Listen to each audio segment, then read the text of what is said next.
Welcome back to this week's edition of Freedom and Prosperity Radio.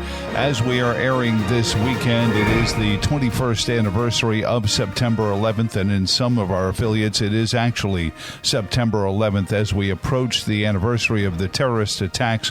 One of the after effects was the creation of the Department of Homeland Security under the Patriot Act. I got a chance to sit down with the author of the Patriot Act, former Senator Jim Sensenbrenner, to talk about how it's become an abused piece of legislation. Thanks for joining us. Very good. Thank you for having me. Not at all. And I appreciate you taking a little time out because here in Virginia, we are kind of embroiled in a lot of the controversy revolving around the Department of Justice, the implication that Attorney General Merrick Garland will use the Patriot Act against any parents that, and I'm not sure even due process how it would work, accused of threatening school board members and things like that. And I know you were speaking about this past weekend, but here in Virginia, it's such a personal subject to us. Was this ever something that during the discussions about writing the Patriot Act, coming up with the legislation that became that it could be used for such a thing domestically? No. The Patriot Act was something that was designed to increase the tools to track down international terrorism. And this was passed right after the 9/11 attack. Mm-hmm. What Attorney General Garland is trying to do, although he hasn't stated so expressly, is to say that the Patriot Act can be used domestically. And that's not the case at all. It's prohibited from being used domestically, and that memo that he wrote, he ought to tear up and throw in the trash. So his memo belies a misunderstanding of the Patriot. There are then firewalls like posse comitatus that would prohibit that sort of thing being used against a citizen of the United States.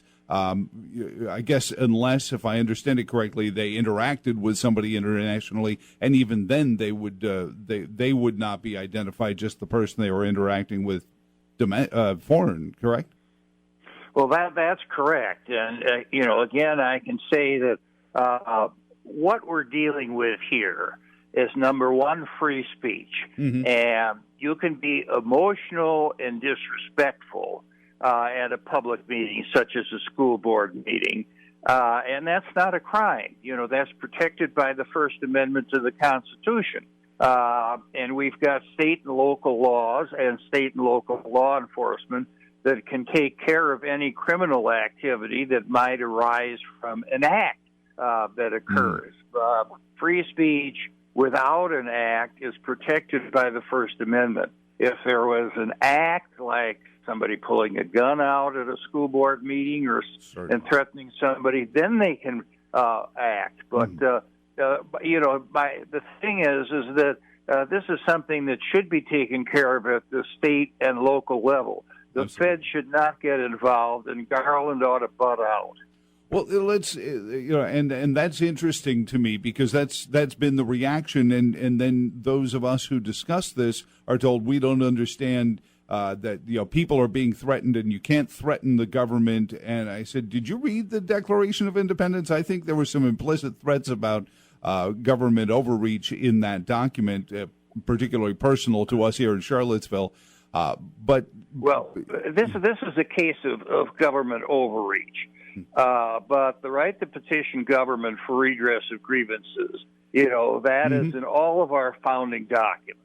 Yep, and the thing is that I held an average of 70 to 100 town meetings every year in my district, more than anybody else in Congress. There were some pretty nasty things said about me and my family and everything else like that. Never for an instant did I think of calling in the FBI. Mm-hmm. And those that think that they can call in the FBI because somebody expresses their opinion about a school board member or a United States congressman, without any kind of act or an overt threat, is talking about big government gone amok. And that's what we've had in this administration, not just in the Justice Department, but elsewhere. Has it been a track that we've been on? However, that if we don't get the satisfaction we want from our local law enforcement, well, then we must call in the FBI. And we I think down at street level, we the people are starting to expect the FBI to come in whenever there's a serious legal issue in our community, rather than letting our local law enforcement handle it. And I think that's a dangerous centralization, Congressman Sensenbrenner, don't you? Well, that was the worry that was expressed when the FBI was created over 100 years ago, that it would become a national police force. It never was intended to do that, and it should not be doing that at all. Now, the people have control over local law enforcement by electing sheriffs and district attorneys. And if they're not doing their job, then they can be voted out of office. The people who oversee the Department of Justice, have become all too much, and ironically, everything they accused Donald Trump's attorneys general of being just puppets for him becomes the same thing again, and that we're allowing these to become too politicized. You can have the government overreach with perfectly correct process, but that doesn't make it right. We have a Constitution which has lasted for over 200 years, that basically was designed to limit the government and what it could do. And checks and balances and all those kinds of things have, I think, served this country extremely well and make us both economically, militarily, and politically powerful, around the world. And I've always had the philosophy, if it ain't broke, don't fix it. Well, and I fight day in and day out,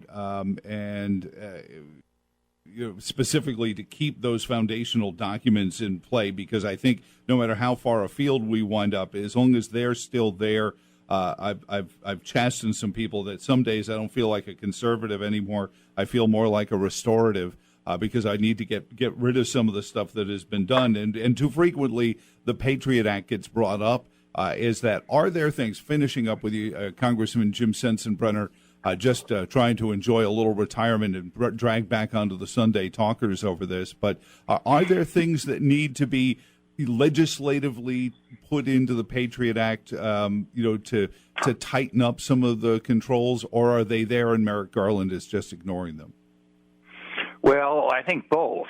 Back in 2014, 2015, we found out through the Snowden leaks that they'd gone beyond what the Patriot Act was intended to do. Mm-hmm. And I introduced, Congress passed, and President Obama signed the USA Freedom Act, which cut back on the things that the intelligence community and agencies like the CIA and the FBI could do, particularly in terms of tapping phones and other types of wireless intercepts.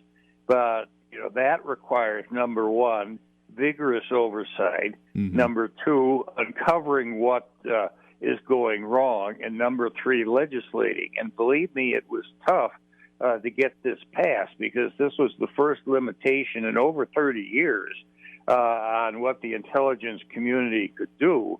And it ended up that and they didn't like it, and it ended up that Mitch McConnell, ended up trying to filibuster it in the Senate, and the filibuster was broken. And I can say that over half the Republican, or almost half the Republican senators, ended up voting against their leader to bring the Freedom Act up and to get it passed and put on the president's desk.